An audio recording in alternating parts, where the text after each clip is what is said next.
Olá, sejam todos bem-vindos a mais um podcast da SBU Rio de Janeiro. Estamos aqui diretamente do segundo Uruonco Rio para trazer os destaques da UA 2025. Apresentando aqui os trabalhos, eu tenho a doutora Bárbara Melão, para comentar aqui o doutor Luiz Guilherme, e eu sou o doutor Rui Mascarenhas. Bárbara, fique à vontade. Bom, eu trouxe alguns trabalhos, eu trouxe todos os que foram apresentados na sessão Practice Changing. Então, o que a gente teve de mudança de prática foram os trabalhos em carcinoma urotelial. O primeiro que eu vou apresentar é o CREST Study, é um estudo fase 3, que englobou pacientes de tumor de bexiga não músculo invasivo, de alto risco, todos eram classificados como alto risco e que não tinham sido submetidos a BCG, então eram BCG naive patients. E eles foram randomizados para 3 braços diferentes. Então, a gente sabe que esses pacientes, eles têm uma taxa de recorrência alta, de mais de 40%, principalmente nos primeiros anos, pós-RTU e terapia adjuvante intravesical. Então, a ideia é tentar diminuir essa taxa de recorrência que esses pacientes têm. Eles foram randomizados aqui para receberem sasanlimab, que é um inibidor de PD-1, então uma imunoterapia sistêmica, mas aplicada de forma subcutânea. No braço A, o sasanlimab era adicionado à terapia padrão que a gente faz, que é de BCG, indução mais manutenção. O braço B, o sasanlimab com BCG de indução, sem a manutenção, e o braço C, o BCG de indução, manutenção, que é o que a gente já faz na prática clínica para esses pacientes de alto risco, é o gold standard. E o que a gente teve de endpoint? O endpoint primário foi sobrevida livre de eventos, e aqui evento foi manutenção de carcinoma in situ, recorrência de alto grau, progressão de doença ou morte por qualquer causa. Então, era um endpoint que englobava bastante coisa. As características da população, a maioria era carcinoma urotelial, então poucos com variante, a maioria de alto grau, mais de 90% da população. E 60% dos pacientes eram pacientes T1, mas 25% tinha associação carcinoma in situ. Então, ele englobou tanto a população que só tinha tumor papilar, quanto a população que tinha essa associação de carcinoma in situ. A gente sabe que esses pacientes, eles têm taxas maiores de recorrência. E o estudo foi positivo. Então, essa primeira avaliação foi do braço A contra o braço C. Então, sasanlimab com BCG indução e manutenção, versus o braço C, que era o BCG indução manutenção.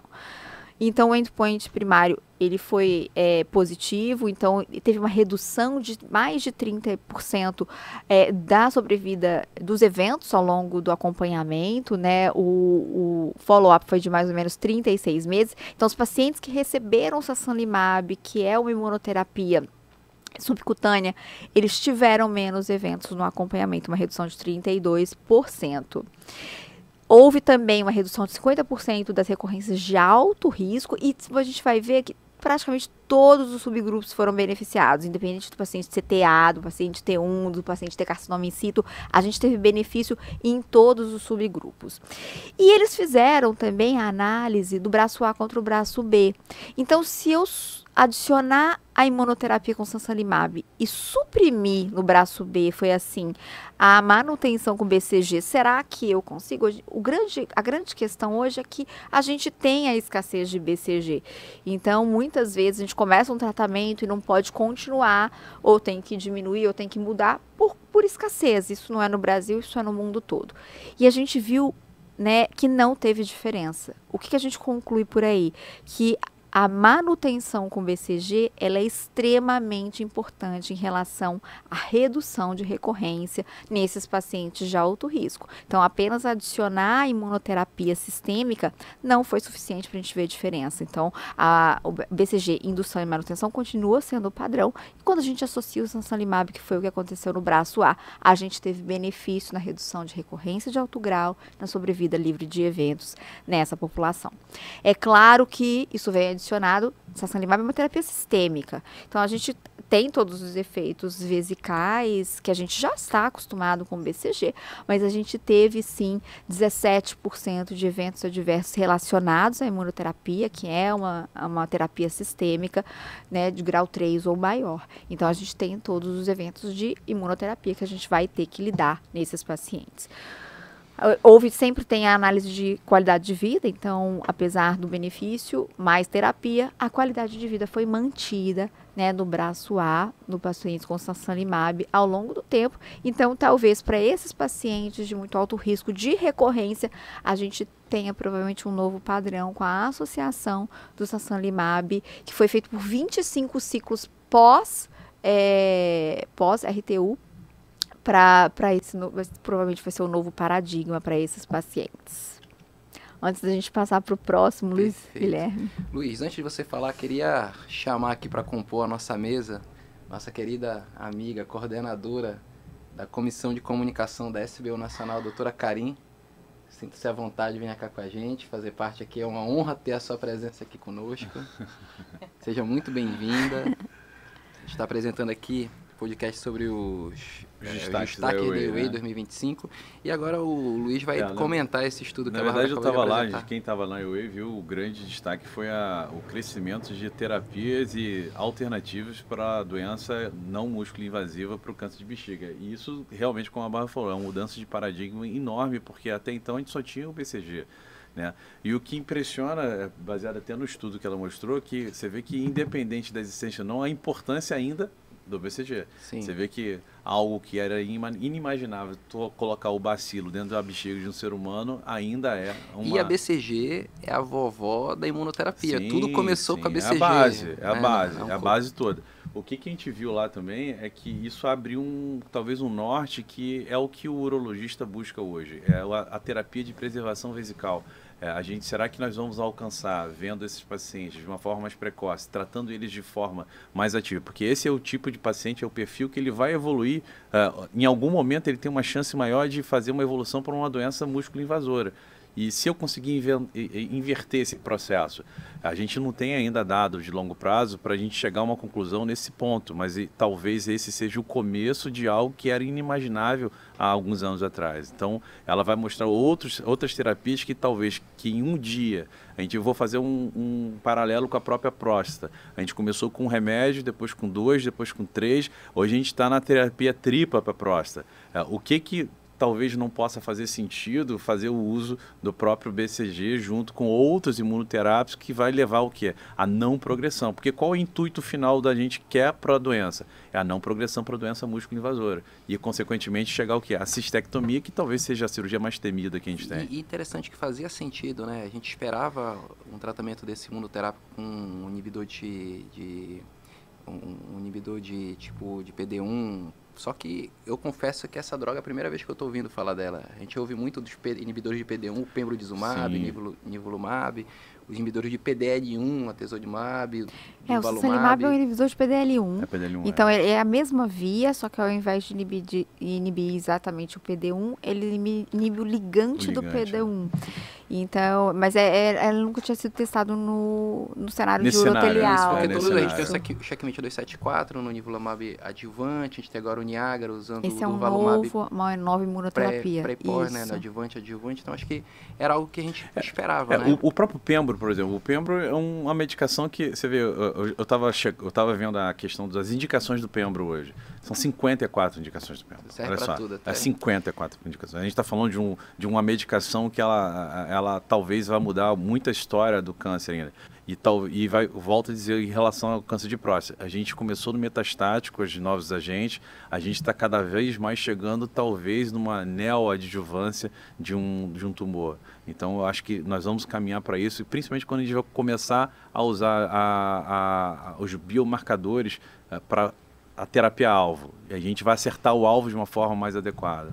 Eu queria até aproveitar, saudando todos aqui os colegas, queridos amigos também, dizer que sobre câncer de bexiga, hoje até a SBU está lançando uma nota técnica a respeito da escassez do BCG no país, que é um problema muito sério. Nós sabemos que o BCG, o onco-BCG, né, como se diz, ele realmente tem um papel, fez um papel muito importante, continua tendo um papel muito importante nessa questão da não progressão, né, do carcinoma in situ, e infelizmente não só no Brasil, mas no mundo inteiro ele está com essa questão de escassez, mas no Brasil é ainda mais dramático, porque a gente tem a questão de que sempre era produzido pelo Ataulfo de Paiva, que está com algumas questões não resolvidas ainda da sua planta fábrio, né, com a sua produção, e ainda nós não temos uma solução para isso, para a produção nacional. Então tem sido realmente uma batalha muito grande para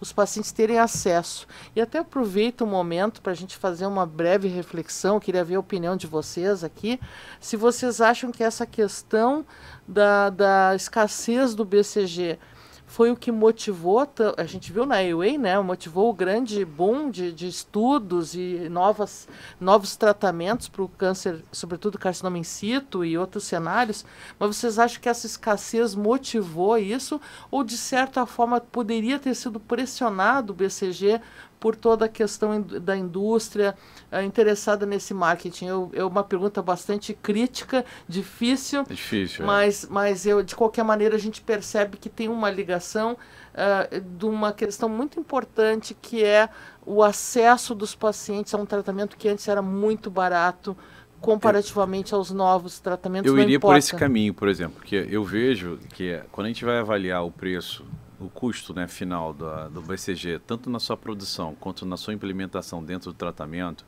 do câncer de bexiga, ele é um custo, assim, mínimo, é algo que não é comparável. E aí quando a gente foi ver, por exemplo, todas as terapias, os estudos que ela está trazendo, que vão chegar, e os valores, a gente está falando de uma coisa que é impraticável do ponto de vista de acesso. Aí uma coisa é você ter um estudo que demonstra algo muito bom para alguém, outra coisa é você conseguir levar isso para a vida real. O BCG, por exemplo, como no próprio estudo aqui que ela apresentou, você vê que eu ainda preciso dele, independente disso. E os outros que ela vai apresentar, você vai ver que em algum momento talvez o BCG também possa ter um caminho ali. Então ainda é muito precoce, mas eu acho, por exemplo, extremamente pertinente. A gente sempre fica naquela teoria da conspiração de que a indústria está manipulando tudo, e hoje a gente vê até nos artigos, na forma de como que é feito as aplicações e aceites, que você fica às vezes na dúvida mesmo. Só que infelizmente é assim que o mundo gira, e a gente não vai conseguir mudar isso. Nós, como médicos, técnicos, a gente vai acabar tendo que sempre se basear nos estudos que nós temos, na melhor evidência possível, e levar isso para o paciente. A única coisa que eu fico me perguntando é por que demoramos tanto tempo para investir no câncer de bexiga. Aí eu entro na história da próstata. A próstata era muito mais lucrativa. A gente vai ver a quantidade de pacientes dentro da epidemiologia do câncer de próstata, a gente está falando de um volume, um N muito grande. Então aí talvez justifique a sua pergunta em relação a é muito mais lógico para a indústria investir no câncer de próstata do que no câncer de bexiga. Só que o que aconteceu na AUA, o que teve de novidade no câncer de próstata agora? Basicamente nada. Basicamente nada. E agora o que temos de bexiga? É o que sobrou? Na verdade sobrou bexiga, e a gente também não pode esquecer do pobre do rim. O rim também vem junto, né? Porque ele também, todos aqui lembram o que nós tínhamos para rim. Rim era o quê? Era só nefrectomia e interferon. Né? Não tinha mais nada. E agora a gente tem opção de remédio. E assim, a gente tem a BCG, ela é um tratamento no qual uma dose que a gente usa em instilação vesical, hoje foi apresentado na plenária, serve para imunizar 1000 crianças. Eu achei esse dado, assim, fantástico, sabe? Ou seja, 1000 imunizações de crianças equivale a uma dose que a gente faz de instilação vesical. Mas, além disso, o que me chama a atenção é que é difícil você comparar, por exemplo, a instilação. A gente sabe que tem resposta da gencitabina, tem esquema de gencitabina com docetaxel. Mas, assim, querendo ou não, são medicamentos que são instilados dentro da bexiga e que são eliminados. Vão ter um tempo de ação, que aquilo vai ter um efeito, mas que logo depois isso daí vai diminuir com o tempo. Enquanto que a BCG, ela causa uma colonização ali na mucosa, então isso obviamente vai ter um resultado a longo prazo maior. Então é muito difícil comparar esse tipo de esquema com a BCG. Em contrapartida, vai ter outros estudos que você vai apresentar, inclusive o TAR, que vem trazendo uma ideia de um dispositivo intravesical que eu acho que esse sim vem para poder competir com a BCG e talvez até... Eu concordo. Só para terminar esse assunto do BCG, até para te andar, o BCG tem um ponto que eu acho que é crucial na dificuldade da implementação dele no país. A legislação sobre a segurança hospitalar e a forma da manipulação do BCG, ela modificou. Ela ficou muito mais intensa nos locais onde você faz a aplicação de BCG. Isso dificultou, como tudo que acontece, se você dificulta, o que as pessoas fazem? Também não, vamos procurar uma alternativa mais fácil.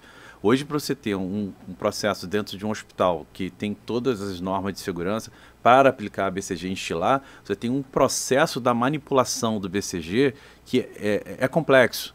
Dentro de um dia a dia, de um hospital, de um ambulatório, o ambulatório que eu fazia no Hospital Antônio Pedro era assim. ela tem que ser manipulada em capela, como Sim, qualquer outro. Mas isso, eu sou da época que eu pegava o pote de BCG, você balançava a seringa e jogava para dentro. Mas é isso. E isso não existe mais. E nunca peguei tuberculose, mas a gente veio de um processo também de segurança hospitalar que não existia, e isso teve um impacto enorme na aplicação do BCG. Sim. Tanto é que quando o Butantan vendia, era mais fácil, quando se trazia, distribuía para o Brasil inteiro. Hoje você não consegue, porque ele passa, aqui a gente que está no hospital, a gente pensa só no processo ali, mas ele passa também por um processo de farmacovigilância prévio hoje, que antes não passava. Então, e só para a gente entender a escassez, é um bacilo, então precisa ser cultivado, demora a ser cultivado. Então a escassez, ela vem daí. Tem toda uma questão de biossegurança para a produção. Então realmente a gente hoje sabe que precisa de alternativas. A gente passou por isso na pandemia, a gente não passou por isso só na pandemia, a gente passa por isso agora. Então, quem já não teve um paciente que no meio do tratamento ficou sem ou atrasou a dose, muito comum. Isso é comum, não é comum só no Brasil, isso é comum no mundo inteiro. Então realmente eu acho que uma questão dos estudos foi realmente a gente ter opções para a gente não ficar sempre dependente. Esse estudo em específico, ele depende da administração do BCG, porque é uma imunoterapia sistêmica associada à imunoterapia intravesical, mas a gente vai ver que na sequência vai ter estudos que estão tentando, né, trazer novas opções para quando a gente não tem ou para quando a gente tem escassez de BCG. Então vamos lá, Bárbara, vamos falar agora do BOND 3. Do BOND. O BOND é um que já está em outro cenário, então diferente do CREST Study. Ele é em pacientes com tumor de bexiga não músculo invasivo, de alto risco também. Aqui todos tinham que ter associação de carcinoma in situ, mas eles já tinham sido previamente expostos a BCG e eram BCG não responsivos. Então, o cretostimogene é um adenovírus, então a gente já tem um adenovírus previamente aprovado nesse mesmo cenário, que é o Firadenovec, que é um adenovírus também, e ele tem 2 mecanismos de ação. Então, ele vai fazer uma replicação celular e lisar células de câncer, além, claro, de funcionar como uma imunoterapia, porque ele vai estimular a resposta imune. Esse não é um estudo randomizado, então é um estudo de braço único. Então, esses pacientes recrutados nesse cenário, eles eram recrutados para receber uma indução de 6 ciclos semanais de cretostimogene. E se eles não, isso é um pouco diferente dos outros estudos, se eles não respondessem nesses 6 ciclos semanais, eles eram reinduzidos por mais 6 ciclos semanais, aqueles que não respondiam. Depois eles seguiam para um ciclo de manutenção. Era uma população previamente tratada, então 41% dos pacientes tinham recebido quimioterapia intravesical, 6% já tinham recebido inclusive imunoterapia sistêmica, no caso específico desse cenário, era o pembrolizumab que estava aprovado.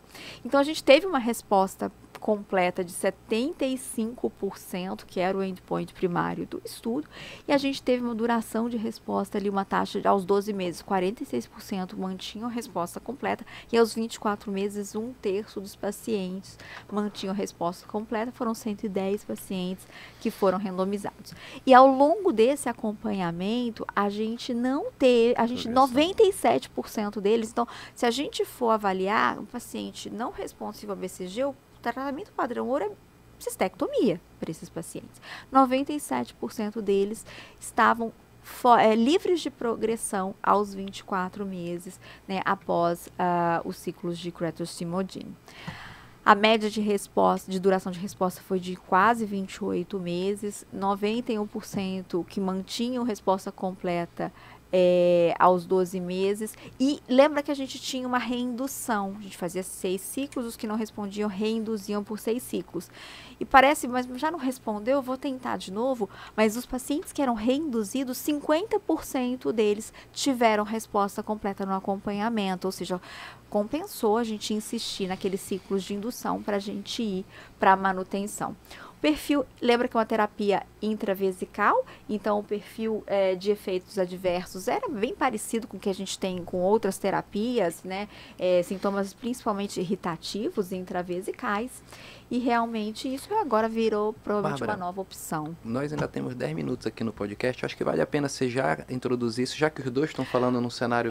Os próximos 2, na verdade, são nesse mesmo cenário de pacientes não músculo invasivo de alto risco. E todos risco. com carcinoma in situ associado, Não, obrigatoriamente, eu acho que o último não. Coorte O corte 4 não, né? mas a coorte 2 sim. Então o Sunrise foi nessa mesma população. E aí entra aquilo que o Luiz exatamente comentou. A quimioterapia sempre esteve, né, indicada para os pacientes de risco intermediário, não para os de alto risco, porque realmente a gente não tinha um efeito duradouro, provavelmente local, depois para a gente diminuir recorrência. O TAR-200 é um dispositivo intravesical que é liberado na bexiga e faz uma liberação lenta de gencitabina intravesical. Então, o Sunrise 1 foram esses pacientes com doença não músculo invasiva de alto risco, com carcinoma in situ, tendo ou não doença papilar. E eles apresentaram 2 coortes, a coorte 2, que eram com carcinoma in situ, e a coorte 4, que não tinham carcinoma in situ associado. Então, esses pacientes, eles recebiam o TAR-200 a cada 3 semanas, então esse dispositivo é colocado, inicialmente sem cistoscopia, como se fosse uma sonda que introduz ele intravesical, e a cada 3 semanas ele é trocado, tá? E colocado outro. O endpoint primário foi resposta completa em qualquer momento. Na coorte 4 foi sobrevida livre de doença, progressão de doença. Nesses pacientes com carcinoma in situ, a gente sabe que eles têm um mais alto risco para recorrência. A gente teve uma taxa de resposta completa de 84%. E aos 12 meses, 46% estavam livres de doença. E a duração da resposta ali, foi de 56% aos 12 meses e 51,8% aos 24 meses. E eles colocaram, isso foi da apresentação muito interessante, se a gente olhar, eles colocaram uma tabela comparativa com o que a gente teve de resposta nesse estudo, com o que a gente já tem aprovado nesse cenário. Então, o que a gente já tem aprovado nesse cenário? O adenovírus, que é o Firadenovec, o nasofarágine Firadenovec, o Antiva, que é aí a superinterleucina 15 associada ao BCG, então aqui a gente tem que fazer a associação, e o pembrolizumab sistêmico, aí não é uma terapia intravesical, é sistêmica. Então, a taxa de resposta completa de 82% vista com o TAR-2, ela não foi vista em nenhum outro estudos. A gente tem o nasofarágine com 51% de resposta, a superinterleucina com 62% e o pembrolizumab com 41%. E, principalmente, isso foi uma discussão da nossa sessão Brazilian Portuguese Program. O que a gente considera, o que a gente importa mais em relação ao endpoint desses estudos? É a resposta completa ou é a duração de resposta completa? E aos 12 meses, a gente vê que os pacientes do TAR-2, eles tiveram 44% de resposta completa. Então, 44% estavam livres de recorrência de doença com 1 ano. E a gente vê lá com o nasofarágine 24%, com a superinterleucina 36% e com o pembrolizumab, né, é justamente o que não anima muito a gente fazer só terapia sistêmica, só 19% dos pacientes estavam livres de doença aos 12 meses. Então, realmente, resultados muito animadores, né? Eventos adversos que a gente já está acostumado, eventos adversos locais que a gente já está acostumado quando faz gencitabina, manutenção da qualidade de vida e talvez aí uma nova boa opção para os nossos pacientes. E nesse caso, aquele urologista que sempre encaminha para o onco e depois não vê mais o paciente, esse aí vai precisar do urologista. Esse dispositivo tem que ser trocado por cistoscopia, né? Nos estudos foi por cistoscopia flexível, então aí uma atuação ativa do urologista no tratamento adjuvante desses pacientes.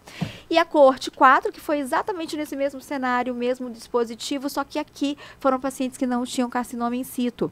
E a gente tem excelentes taxas de resposta, 85% de taxa de resposta aos 6 meses, 81% mantinham resposta aos 9 meses, independente de CTA ou T1, respondeu ao dispositivo intravesical. Eventos adversos que foram os mesmos que a gente já está acostumado, então realmente aí uma boa nova opção para esse cenário que a gente não tem muita opção e o tratamento padrão acaba sendo cistectomia. Perfeito, Bárbara. Eu acho que a gente não tem dúvida de que o carcinoma urotelial foi o alvo de estudos aí foi realmente o destaque no Way 2025. Luiz, Karim, o que é que vocês veem nesses estudos? Realmente parece que a gente não quer fazer cistectomia. Eu acho que isso daí na verdade, o que chama a atenção dos novos estudos é uma coisa que é o que o urologista no dia a dia fala para o paciente. Como eu falei, a gente tem o temor da cistectomia. Se você for ver a taxa de recorrência, a recorrência no carcinoma de urotelial, a gente está acostumado, o urologista está acostumado, se ele faz um bom acompanhamento, se ele faz uma cistoscopia, um exame no tempo adequado, ele consegue resolver essa parte da recorrência. Quando ela coloca ali, por exemplo, no estudo, que tem uma taxa de livre de doença de 12 meses, 24, tantos por cento, isso, a meu ver, na minha opinião, isso não é tão importante. O que é importante? Qual é a taxa de progressão para músculo invasor? O pulo do gato não é o tempo, não é o time. É o que ela falou. Qual o tempo que vai ser necessário para que isso recorrer ou músculo invadir? Se a gente conseguir, parece que estamos caminhando para isso, evitar ou pelo menos postergar, aí eu vou fazer outro paralelo com a própria vigilância ativa no câncer de próstata. Imagina só para um sujeito que é de alto risco, que nós sabidamente sabíamos que ele ia progredir e objetivamente ele ia acabar numa cistectomia, imagina eu ganhar para ele 3, 4, 5 anos sem que ninguém toque na bexiga dele, ele ainda tem a oportunidade de uma terapia sistêmica e com isso eu prolongar aquela história natural da doença, mesmo que lá na frente ele vá talvez fazer uma cistectomia. Então são dois cenários, um cenário que eu vá evitar a cistectomia talvez, e um cenário que eu vou postergar uma cistectomia dando qualidade de vida para aquele paciente. E ganhar tempo parece fazer todo sentido, porque vai que daqui a 2 anos sai uma outra terapia ainda. Então, assim, ganhar tempo é algo extremamente significativo nesse cenário. Mas é algo cenário. que era impensável. Era algo impensável. Quando a gente pegava um paciente não responsivo ao BCG, a gente já sabia que aquele prognóstico era muito rápido e tinha um comportamento diferente do câncer de próstata, que a cinética celular é totalmente diferente no tumor urotelial. Eu acho que, assim, o carcinoma urotelial é algo que vai vir com grande crescimento nos próximos anos na urologia. A gente tem várias coisas no acompanhamento em locais de referência que não são feitas adequadamente. Citologia oncótica, a gente tem dificuldade de poder fazer. Narrowband, a maioria dos urologistas não tem isso daí. Eu vou um pouquinho mais precoce. A gente tem um problema muito grave no país que se chama cistoscopia. Olha só, a cistoscopia ela não é pactuada na rede pública por conta de N interesses dentro do sistema e, ao mesmo tempo, você não tem ambulatórios de cistoscopias para ter a demanda necessária que a gente precisa para isso.